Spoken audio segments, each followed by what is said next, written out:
Počúvate prácu bez omačky. Dnes stručne k téme nadčas. Začneme tým najdôležitejším. Zákonník práce neurčuje, ako dlho dopredu vám musí zamestnávateľ oznámiť nadčas. To znamená, že ak nemáte nič dohodnuté odbormi vo vašej firme, môže vám ho nariadiť aj tesne pred koncom zmeny. Pokojne aj minútu.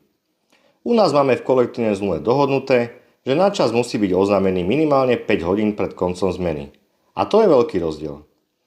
Ak to vo firme dohodnuté nie je, zamestnanec je oveľa v horšej situácii. Samozrejme platí, že ak zamestnávateľ vie o potrebe nadčasu skôr, môže vám ho oznámiť aj niekoľko dní dopredu.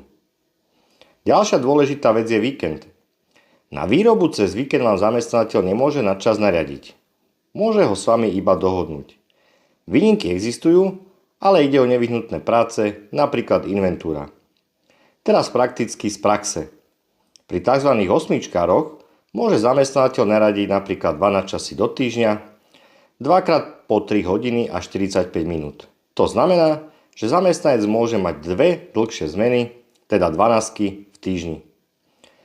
Avšak pri 12-károch, ktorí pracujú v nerovnomerne rozhodnutom pracovnom režime, je to iné. Tam môže zamestnávateľ naradiť nadčas napríklad počas dní voľna, avšak napríklad za kolegu, ktorý sa nedostavil na zmenu. Častá otázka je, či musí zamestnanec každý nadadený nadčas odpracovať. Vo väčšine prípadov áno, ale existujú aj výnimky. Nadčas nemôžu nariadiť napríklad tehotnej žene, alebo zamestnancovi, ktorý sa stará o dieťa do 3 rokov, alebo osamelému zamestnancovi, ktorý sa stará o dieťa do 15 rokov. Títo zamestnanci môžu pracovať nadčas, len ak s tým súhlasia.